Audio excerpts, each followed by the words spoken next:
राधे राधे भक्तजन, छोटे मोटे कथक को नमस्कार प्रणाम स्वीकार करिए। हे माताएं बहने, एक प्रेरणा है श्रीमद् भागवत कथा से जुड़े हुए महाआकांक्षा के रूप में ज्ञान की प्राप्ति कैसे होती है। श्री भगवान और अर्जुन की महत्ता आकांक्षा को निर्धारित करते हैं। हे माधव, ना आप पहले जन्म लिए थे, कितने राजाएं थे, कितने राजा लोग जन्म लिए थे, कितने महान थे, तुम नहीं जानते हो अर्जुन। कितनी महाआकांक्षा से धर्मों की नष्टों को, ज्ञानों को प्राप्त किया है, वैसे ही तुम अपनी आकांक्षा को प्राप्त करो। हे मधुसूदन, जैसे जीवन आत्मा को इस देश में बलकपन और अध्याकांक्षा को प्राप्त करते हैं। हे कुंती पुत्र, कितना जवानी आती है, कितनी बुढ़ापी आती है, नए वस्त्र को छोड़ देते हैं या पुराने वस्त्रों को छोड़ देते हैं। बताइए हे अर्जुन, इसमें कौन पसंद करिएगा, नया या पुराना वस्त्रों को। अर्जुन ने सेहत धर्म से बोले, हे मधुसूदन, मैं तो नया वस्त्र का करूँगा उपयोग। उसी अपेक्षा से श्री कृष्ण भगवान कहते हैं, हे अर्जुन, इस प्रश्न का जवाब मिल गया कि जिस तरह से जवानी आती उस तरह से बुढ़ापा आती है, उसी प्रकार से अपना शरीर को त्याग देता है आत्मा, फिर अपना जन्म दूसरा नया जन्म ले लेता है। तो आत्मा नहीं मरता है अर्जुन। तुम सोच रहे हो इस आत्मा को हम कैसे त्यागें, कैसे मारें।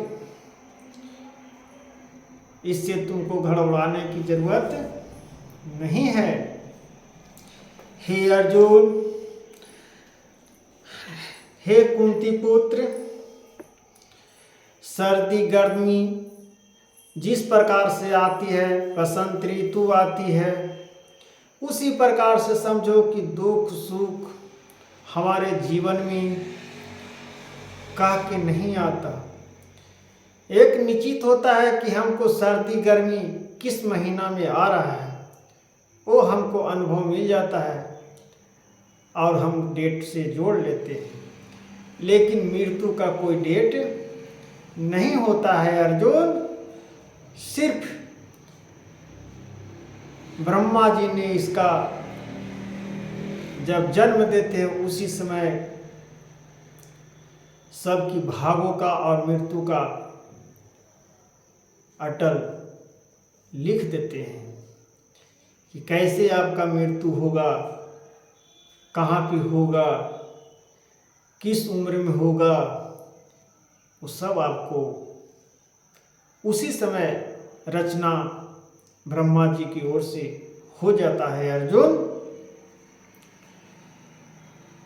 प्रेरणा एक महात्म्य धूर्त रूप से कहा गया है, क्योंकि हे पुरुष श्रेष्ठ, दुख तो आते रहेगा, सुख भी आते रहेगा।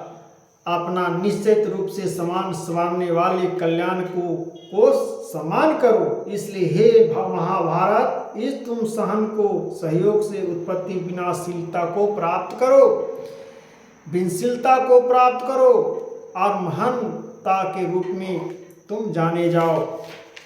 इसीलिए हे आकांक्षा, जिस धीर से इंद्रियों और विषयों को सहयोग व्याकुल नहीं होता, उस प्रकार से कहते हुआ मुझको योग होता है। हे मधुसूदन, श्री कृष्ण भगवान कहते हैं कि जिस प्रकार से अपने मोक्षों को प्राप्त करने के लिए धृष्ट रूप धारण करते हैं, वो मोहित पुरुष नहीं होता, अपने आकांक्षा को प्राप्त करता है। भक्ति के रूप में अपनी आकांक्षा प्राप्ति के अध्ययन बनाते हैं। हे मधुसूदन, अर्जुन कहते हैं, हे भगवान, मैं किस प्रकार से दृष्टि रूप से देखूं सबको कि हमारे कौन अपना है कौन अपना नहीं है, इसका ज्ञान दीजिए। और हमको हृदय में, शरीरों में जो कंपन हो रहा है, घबराहट हो रही है, विचलित मन हो रहा है, उसका सुझाव दीजिए कि कैसे हम प्राप्त हो और कैसे हम अपना अपेक्षा को प्राप्त कर सके। हे मधुसूदन, नरसंहिते अपना श्री कृष्ण भगवान कहते हैं, हे मधुसूदन, हे अर्जुन, तुम अपनी आकांक्षा को अडिग रखो, प्रेरणा के अध्ययन को रखो, अपने ज्ञान को मुट्ठी में बांध के रखो। जो शरीर आपका कंपन कर रहा है, उसका महाआकांक्षा को रूप में धारण करो।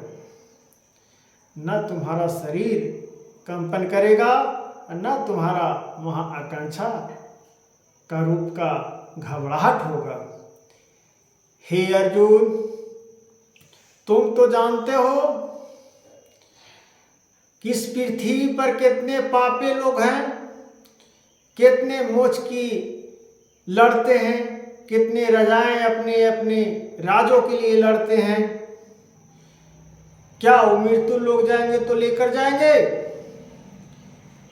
हे अर्जुन, इसीलिए तुमको घबराने की जरूरत नहीं है। अपना ज्ञान को ढांचा बनाकर अपना हिम्मत को महाआकांक्षा के रूप में धारण करो और सर्वश्रेष्ठ अर्जुन कहलाने योग्य बनो। हे अर्जुन, तुम अपने आकांक्षा को, ज्ञान को भटकने न दो। तब अर्जुन बोलते हैं, हे मधुसूदन, मैं कैसे अपनी आकांक्षा को, ज्ञान को मुट्ठी में बांध के रखूं, इसका भी थोड़ा सुन हमको वर्णन कर दीजिए। तब श्री कृष्ण कहते हैं, हे पार्थ, जो कह रहा हूं तुम ध्यान से नहीं सुन रहे हो। ध्यान से सुनो और अमल करो कि हम क्या बोल रहे हैं। तुम चिंतित होते जा रहे हो, विचलित होते जा रहे हो।